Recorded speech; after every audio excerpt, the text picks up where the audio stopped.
అనుభవించవలసిన కర్మ ధర్మాన్ని పట్టుకోనప్పుడు, భక్తి లేనప్పుడు పర్వతాలు కింద వెళ్ళిపోతుంటుంది, పెరిగిపోతుంటుంది. ఇలా పెరిగిపోతూ వెళ్ళిపోయిందనుకోండి, అనుభవించడానికి మరి శరీరాలు పుచ్చుకోవద్దు. మళ్ళీ పునరపి జననం పునరపి మరణం పునరపి జనని జఠరే శయనం ఇహ సంసారే బహువిస్తారే కృపయాపారే పాయిమురారే. పుడుతుంటాడు చస్తుంటాడు, పుడుతుంటాడు చస్తుంటాడు, పుడుతుంటాడు చస్తుంటాడు. అందుకు అమ్మ మొదటి గురువు అయింది. మాతృదేవో భవ, మొదటి గురువు అమ్మ. ఎందుచేత అంటే, సరే ఉపనయనంలో భిక్ష వేస్తుంది విశేషం అనుకోండి, అమ్మ ఉయ్యల్లో పడుకోబెట్టి పిల్లవాడిని ఊపుతుంది. ఉయ్యాల ఎక్కి ఊగి ప్రయాణం చేసిన వాడు కాశీ పెడతాడా, కాకినాడ పెడతాడా? అక్కడే ప్రయాణం, అక్కడికి ఎడతాడు, ఇక్కడికి వస్తాడు. కానీ వాడికి అది సంతోషంగా ఉంటుంది. ఉయ్యాల ఎక్కి పడుకుంటాడు. అమ్మ అంటుంది ఉయ్యాల ఊపి హాయి అంటే, ఓరి పిచ్చాడా, ఈ ఊగడం నీకు అలవాటు అయిపోయిందిరా. ఇలా వెళ్ళడం, అక్కడ వదలడం, ఇలా రావడం, ఇక్కడ పుట్టడం, ఇక్కడికి వెళ్ళడం, అక్కడ వదలడం. ఎక్కడో పుడతాడు, శరీరం వదులుతాడు, మళ్ళీ ఎక్కడో పుడతాడు, మళ్ళీ శరీరం వదులుతాడు. నానానేకపయూధముల్ పెద్ద కాలంబు సమ్మానింపం దశలక్ష కోటి కరణీనాథుండనయ్యుండి మద్దానాంభ పరిపుష్ట చందన లతాంత ఛాయలందుండలేక నీరాశ ఇటీల వచ్చిది భయం బిట్లు గదే ఈశ్వర అంటాడు గజేంద్రుడు. ఎన్ని జన్మలో, ఎంత ప్రయాణం. దానికి విడుదల ఎప్పుడు అంటే భక్తితో కూడిన జీవనం. ఆ భక్తితో కూడిన జీవనం చెయ్యగా చెయ్యగా చెయ్యగా చెయ్యగా ఈశ్వరుడు ఒకనాడు అనుగ్రహిస్తాడు, జ్ఞానము కలుగుతుంది. ఆ జ్ఞానము కలిగిందనుకోండి, నిర్భయత్వం వస్తుంది. ఎందుచేత అంటే, నేను ఆత్మ, నేను ఈ శరీరం కాదని తెలుసుకుంటాడు. తెలుసుకున్న ఉత్తర క్షణంలో ఏది సత్యమో దాన్ని అనుభవంలోకి తెచ్చుకుంటాడు. ఆత్మ శాశ్వతం అంటాను, కానీ ఈ వేదిక దిగిపోగానే ఇదే నేనన్న భావన ఉండిపోతుంది. కానీ నేను ఆత్మ అన్న సత్యమునందు అనుభవంగా నిలబడిపోయాను అనుకోండి, అది అద్వైత భావన, అది జ్ఞానము. ఆ జ్ఞానము కలిగిందనుకోండి, జ్ఞానాగ్ని దగ్ధ కర్మాణం, కర్మలు నశించిపోతాయి. ఇప్పుడు ఈ జన్మలో అనుభవించమని ఈశ్వరుడు లలాటమునందు వ్రాసి పంపినదేదో దాన్ని ప్రారబ్ధం అంటారు. అది విడిచిపెట్టేసిన బాణం, ఇంకా ఆపడం కుదరదు. బాణం వదిలేశాడు కాబట్టి ఇంకా ఆపలేడు. వెయ్యవలసిన బాణాలు వేయకుండా ఆపగలరు. సంచితము, ఇప్పటి వరకు చేసినటువంటి కర్మలు పర్వతంలా పడిపోయి ఉన్నాయి. జ్ఞానం అనేటటువంటి అగ్ని నిరుసు వెళ్ళి అందులో పడింది. ఎంత పెద్ద దూది పర్వతం అయితేనే నిప్పురవ్వ చాలదా కాల్చేయడానికి? ఇప్పుడు కర్మలన్నీ కాలిపోతాయి జ్ఞానము కలిగితే. జ్ఞానము కలిగిన వాడికి కర్మలన్నీ కాలిపోయాయి అనుకోండి, జ్ఞానాద్దేవత కైవల్యం, ఇక అనుభవించడానికి లేదు.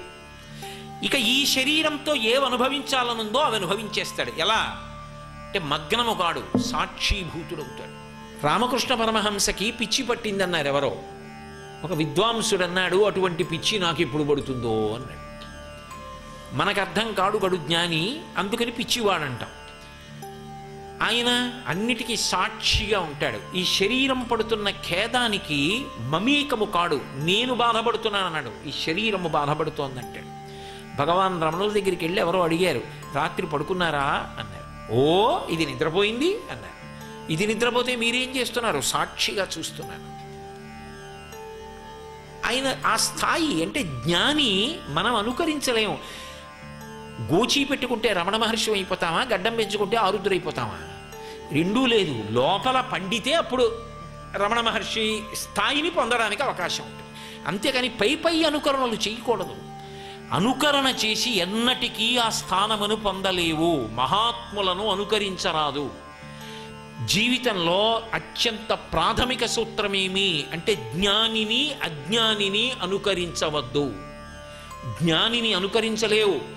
గోచీ పెట్టుకుంటే రమణ మహర్షి అయిపోతావా? అజ్ఞాని ఉంటాడు, తల్లి ఏమిటి తండ్రి ఏమిటి శ్రాద్ధం ఏమిటి అంటాడు, నువ్వు మానేస్తావా? అజ్ఞానిని అనుకరించవద్దు, జ్ఞానిని అనుకరించవద్దు. నువ్వు శాస్త్రాన్ని పట్టుకుని భక్తితో అనుష్ఠానం చేసుకుంటూ వెళ్ళిపోవు. ఒకనాడు జ్ఞాని అవుతావు. ఈ జన్మలో కాకపోతే వచ్చే జన్మ అవడం మాత్రం సర్వఖాయం, శాస్త్రము ప్రమాణం. ఆయన మహానుభావుడు, ఆయనకి శరీర తాదాత్మ్యత లేదు. ఆయన ఎప్పుడూ ఆత్మగా నిలబడి ఉండేవారు. ఎంత ఆత్మగతుడై ఉండేవారంటే, అందుకే మౌని అని పేరు. ఈ తనలో తానే రమిస్తూ ఉండేవారు. మాట మాట్లాడేవారు కాదు ఎక్కువ. ఎప్పుడైనా పలుకే బంగారమాయన అని ఆయన మాట మాట్లాడారంటే బంగారం. వెంటనే సూర్యనాగమ్మ గారు వ్రాసుకొని అన్నగారికి పంపిస్తే సూర్యనాగమ్మ గారి లేఖలని పుస్తకం వచ్చింది. అవి జ్ఞాని మాటలు. ఒకప్పుడు ఆయనకి సర్కోమా వ్యాధి వచ్చి భయంకరమైన నిప్పిటే, అది పుండు పుట్టింది మోచేతి మీద, ఎర్రటి నెత్తురు కారిపోతుండేది అందులో నుంచి.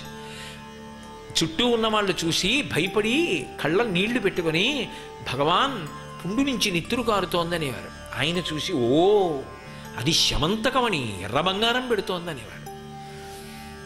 104 జ్వరం వచ్చి తూలిపోయారు. పట్టుకోబోతే ఆయన అన్నారు, దీనికి జ్వరం రాలేదు, శివతాండవం నేర్చుకుంది, ఇది తాండవం చేస్తోందన్నారు. అన్నీ సాక్షిగా మాట్లాడేవారు. ఒకప్పుడు దానికి శస్త్రచికిత్స చేశారు, మత్తుమంది ఇస్తామన్నారు. ఆయన అన్నారు, ఎందుకు మీరు దీన్ని కోస్తానంటున్నారు, నేను సాక్షిగా ఉంటాను, కోసుకోండి. అంత సాక్షిత్వం, జ్ఞాని స్థాయి అలా ఉంటుంది. ఆ స్థాయికి వెళ్ళడానికి ఇన్ని కోట్ల జన్మలు పడుతుందో.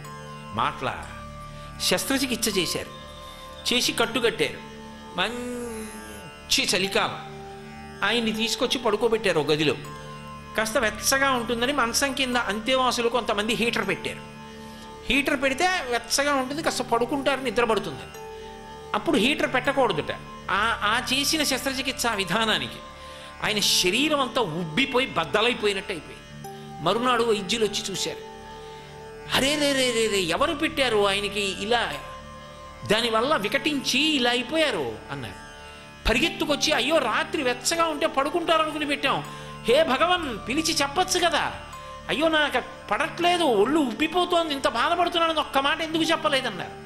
ఆయన అన్నారు నవ్వి, ఇది కోస్తే బాగుంటుందని వాళ్ళు అన్నారు, ఇది పెడితే దీనికి బాగుంటుందని మీరు అన్నారు, ఇదేమో నాకు ఇవేవి బాగులేదండి.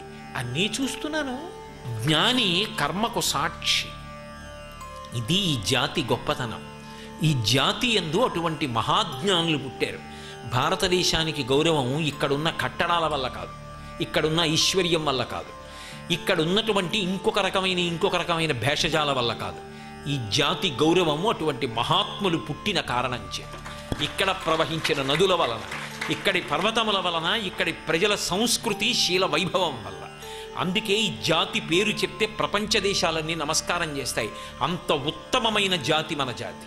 నమః శివాయ, నమః శివాయ, హర హర శంకర, నమః శివాయ.